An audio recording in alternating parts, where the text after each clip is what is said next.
मीरा जी के पति भी पधार गए और देवर ऐसा भारी विरोध, निकल पड़ी। कोई जिंदगी में कहीं भी अगर आपने सुना हो कि मीरा जी को किसी ने काम भाव से टच किया है तो हमें बता देना। गिरधर का छत्र छाया कृपा का बना रहता, कोई ऐसे थोड़ी सीम की चाप सके को तासु बड़ रखवार रमापति जासु। ऐसा नहीं कि ये नहीं कि मतलब स्त्री शरीर तो कोई भी शोषण कर सकता है, सबका शासन करने वाला काल का भी महाकाल प्रभु है, ऐसा नहीं। एक से एक महान शादियां हुई। आप रसिक अनन्य माल पढ़े हो? गंगा यमुना बाई कर्मठी बाई कर्मठी, एक से एक महान। तो जो गंगा यमुना बाई थी इतनी सुंदर थी और नवयुवती ब्रह्मचारिणी। अच्छा, गरीबी से यहाँ वृंदावन में वास उस समय, तो वस्त्र भी ऐसे मलिन वस्त्र, वो स्नान करके यमुना जल लेकर ठाकुर सेवा के लिए अपनी कुटिया के लिए जा रही थी। वो हसन बेग सो क्या अजीज बेग क्या नाम था उसका, अकबर सम्राट का भांजा था, तो वो आया हुआ था दौड़े पे अपने राजसीले। उसने देखा इतनी सुंदर नारी और ऐसे रह रही।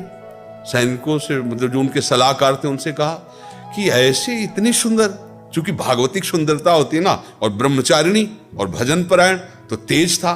बोले इतनी सुंदर और ऐसे रह रही अव्यवस्था में, इनको लाओ ना हमारी सेवा में।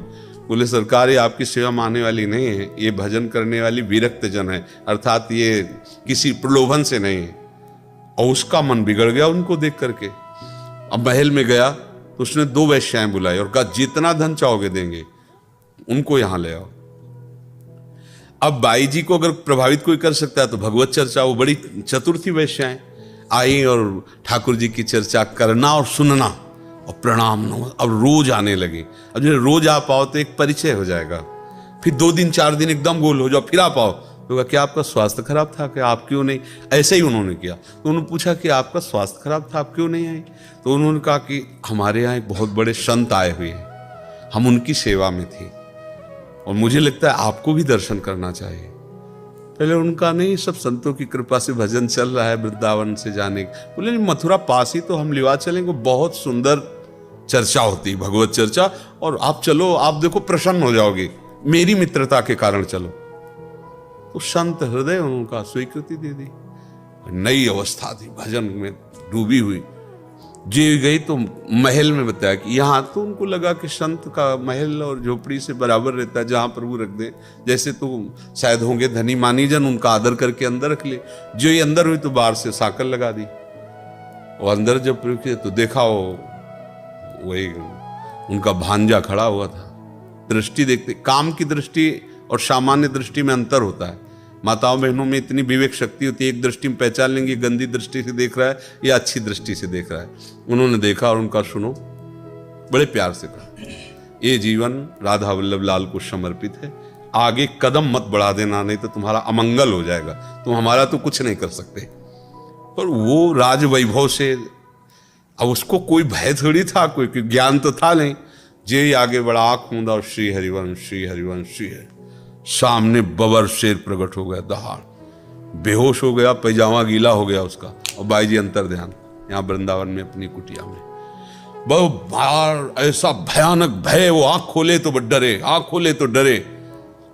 सब लोग उनका ये बाई जी का चमत्कार है, उनके पास उनको लाए और कहा क्षमा कर दीजिए। उनका नहीं, हमें कोई रोष नहीं है, ये तुम्हारी वृत्ति थी, गंदी व्यक्ति तुम्हारी वृत्ति थी, पर हम ये जरूर कहेंगे कि जो भजन करने वाले जन है, आप शासक हो, आप इनको ऐसी दृष्टि से मत देखो, जाओ भगवान तुम्हारा मंगल। तो उनका कुछ भेंट ले, उनका नहीं, हमें भेंट की जरूरत नहीं, तुम ऐसा न समझो कि हम गरीब हैं, परम धन राधा नाम हमारे पास, हमको ये तुम्हारे सोना चांदी इन सबसे कोई, तो भगवान रक्षक है। ऐसा नहीं, आज तक ऐसा बाहरी दिखावे में हो जाएगा, अगर आप में पूर्ण भगवत निष्ठा है और पूर्ण भगवत, तो ऐसा कोई सीम की चाप सके को तासु बड़ रखवार रमा। 1-2 शास्त्रों हुई है, शास्त्रों। पति विरोध में हो गया मान सिंह के भाई माधव सिंह, श्री रत्नावती जी की, जो भगवत भक्ति में उतरी तो वही विरोध कर दिए, मोड़ मुड़ा के संतों के बीच में बैठ गई, रानी थी। अब तो बड़ी इज्जत की बात, तो जंगली शेर पिंजड़े में बंद करवा करके, और ठीक रानी जहां ठाकुर जी की सेवा कर रही थी वहीं दरवाजे पे छोड़ा गया।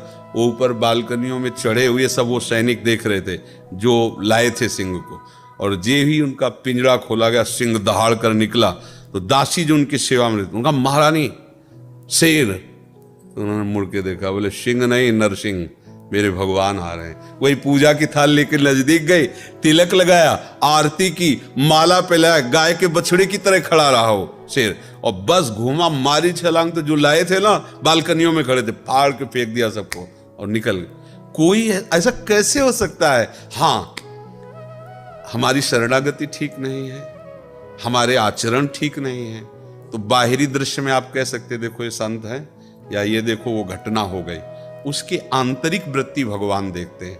आज तक कभी ऐसा नहीं हुआ कि कोई भगवान के मार्ग में चले और अनाथ जैसा उसका व्यवहार हो जाए। इस बेस का दुरुपयोग करेंगे, अंतर से हम गलत होंगे, तो चौड़े पे हमें दंड मिलेगा, भले हम उसमें निरपराध हों जिसमें दंड मिल रहा है। समझना, बाहर से लग रहा है बिल्कुल 100% नहीं किया, लेकिन वो भीतर का जो पाप है ना, वो चौड़े पे बिना अपराध के अपराधी मानकर दंड दिया जा रहा है। भगवान के विधान में कहीं कमी नहीं, पक्का समझ लो। ये बाहरी व्यवहार अलग है। तो जब तक माता पिता हैं तो उनके अनुशासन में रहकर भजन करो, और फिर आगे ठाकुर जी का भरोसा है। तो ऐसा नहीं कि वृद्ध हो जाएगा तो फिर कौन देखेगा, आगे ये नहीं रहेंगे तो कौन देखा, वो तो प्रभु ही देखते हैं ना। अब हम बच्चापन से निकले थे 13 वर्ष से, आज तक हमारा कौन सहयोगी? वही तो सहयोगी है, उनके सिवा हमारा किसी से परिचय नहीं। सब देखो व्यवस्था उन्हीं की तो है, हम क्या लाए थे, हम क्या जानते थे किसी को?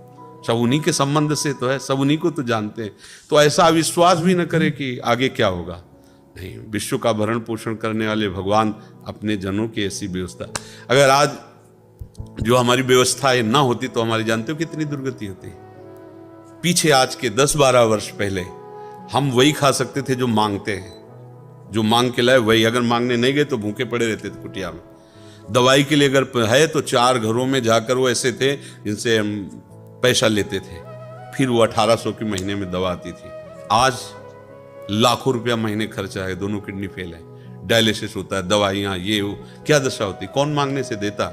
लाडली जी ने कृपा कर दी तो देखो सैकड़ों लोग सेवा में, सब व्यवस्थाएं उन्हीं। अगर हम अपने बल से सोचते तो मांगने जाना होता था हमें दवा के लिए पैसा, और जब प्राण समर्पित कर दिए कि अब तो मरना ही है, हम गरीब बाबा जी के पास क्या है, ना एक व्यक्ति है हमारे पास, ना 1 रुपया, ना 1 इंच जगह थी। जहां हम आश्रम में रुकते हो उनको पता चलता है इसकी किडनी खराब, तो निकाल दिए जाते कि भाई आश्रम में रुके हैं, बीमारी के पैसा लगाना होगा तो कि तुम्हारे यहाँ संत रह रहा, किडनी फेल है तो तुम उसकी व्यवस्था करो, धीरे से निकाल दिया जाता। सब हमें पता हो जाता कि हाँ हमारे साथ इसलिए ऐसा व्यवहार हो रहा है कि हमारे पास कोई है नहीं और कुछ नहीं है, ऐसा समझो। अभी आप जो देख रहे हो ये सब लाडली जी का है। इसी वृंदावन में सर्दी में जो गेहूं के बोरे सिल करके उनको हमने उड़ा है, मांग के रोटी पाया, जो मिली जैसी मिली है। अगर 5 रुपए की भी जरूरत है तो हमें किसी की तरफ देखना होगा, नहीं ऐसी हमारे पास व्यवस्था। आज हमारी क्या दशा होती, सोचो क्या दशा होती। दोनों किडनी खराब है, कोई पूछता नहीं, सड़ जाते। पर प्रभु उनको जब जो आवश्यकता, जब उनको ये करवाना था तो ऐसा, जब आज है तो ऐसे गोद में रखते हैं बच्चे, सब जवान बच्चे हैं, गोद में ऐसे रखते हैं। मतलब पानी एक पिला रहा तो मुंह एक पूछ रहा। कैसे तुम्हें बताएं ये सब कितना प्यार करते हैं? कौन प्यार कर रहा है? मेरे प्रभु, वही इस रूपों में प्यार कर रहे हैं। मांगने से कोई 100 रुपया थोड़ी देता है। कैसी व्यवस्था होती? श्री जी ऐसे करते कि हमें ये, हमारे यहाँ किसी को टेंशन नहीं कैसे चलता है। जब जो जरूरत है बिल्कुल वैसे उपस्थित है, जैसे जादू से नहीं चलता, ऐसे जादू से चल रहा है। 250-300 लोगों का बाल भोग, 250-300 लोगों का राजभोग, 250-300 लोगों का शाम के शयन भोग, सबको दूध, सबकी बिजली व्यवस्था, सब के सब, किसी से कोई मांगना नहीं, कोई दान पेटी नहीं, कोई पर्चा नहीं, कोई जाएगा नहीं बाहर मांगने के लिए। जो आ गया आकाश से गिर गया उसी से हमारा भरण। तो इसलिए और बहुत अच्छे से प्रभु चला रहे। ये नहीं कह सकते कि हमें कोई भी टेंशन नहीं, जिस समय पानी पानी, जिस समय दूध दूध, जिस समय भोजन भोजन, हम ही को नहीं, जितने शरणागत है सबको। इसलिए ऐसा तो सोचे ही ना कि आज के बाद कल क्या होगा। जिसने आज व्यवस्था की माता पिता के रूप में, वही जगत का माता पिता कल हमारी रक्षा करेगा। हमारी